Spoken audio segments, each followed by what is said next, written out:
Şeffaf Mutfak'tan herkese yeniden merhabalar. Hem çayın hem de kahvenin yanına yakışacak çok lezzetli ve çeşitli kurabiyeler hazırlayacağız. Öncelikle hamurunu hazırlamakla başlayalım.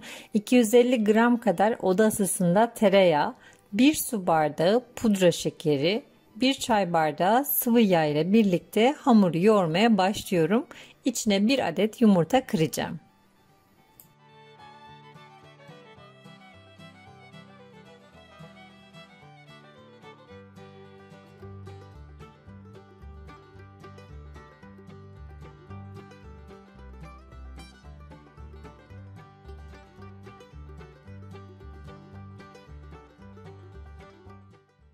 Sıvı malzemeyi karıştırdıktan sonra içine ununu, kabartma tozu ve vanilini ilave edeceğim. Unu dikkatli bir şekilde ekleyelim. Yaklaşık 3,5 su bardağı ya da 4 su bardağı kadar un içine ilave ettim.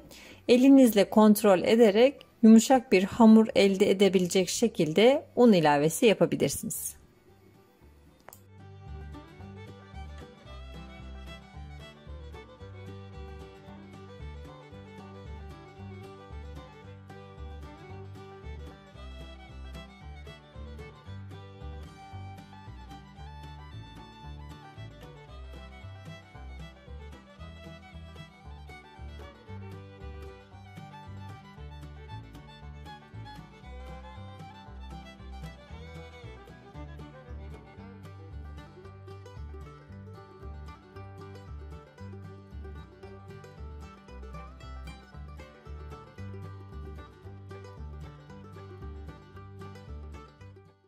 Aynı hamurdan farklı çeşitlerde kurabiyeler hazırlayacağız. Sizler de evinizdeki malzemelerle kurabiyeyi çeşitlendirebilirsiniz.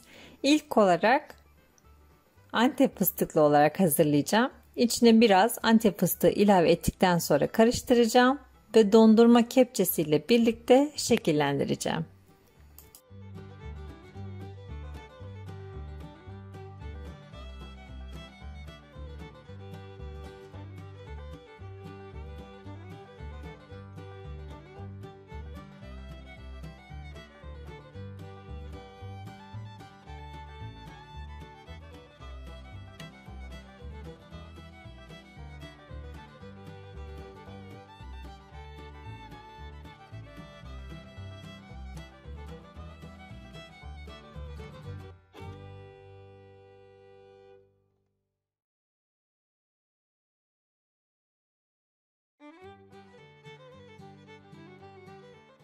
Ve diğer bir çeşidimiz çikolata damlalı ve fındıklı olarak hazırladım.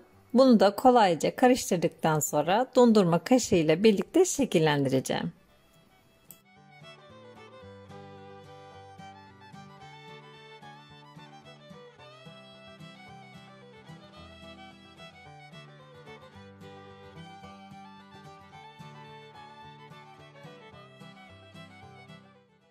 Ve benim en sevdiğim kurabiyeye geçiyoruz. Atom gibi bir kurabiye hazırlayacağız. İçine kuru meyveler koyacağız. Kuru incir, kuru kayısı, üzüm, kuru üzüm ya da badem, ceviz kullanabilirsiniz.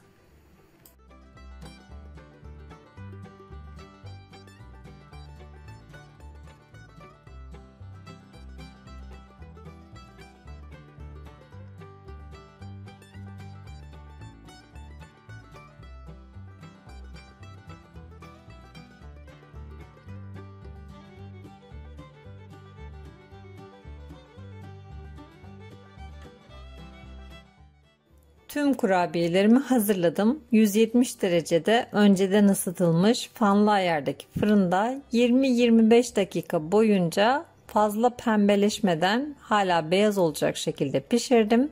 Henüz ılıkken üzerine pudra şekeri serpeceğim.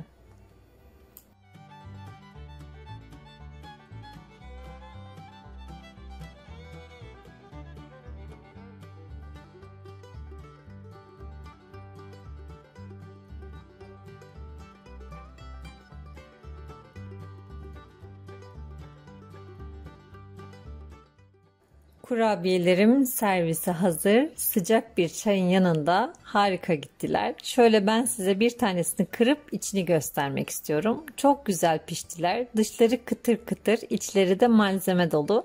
İnşallah sizler de bu lezzetli tarifi denersiniz ve beğenirsiniz. Beğenilerinizi bizlerle paylaşırsınız. Bu ve bunun gibi birçok tarif için kanalımı ziyaret edebilirsiniz. Videolarımızı beğenmeyi, paylaşmayı, yorum yapmayı ihmal etmeyin.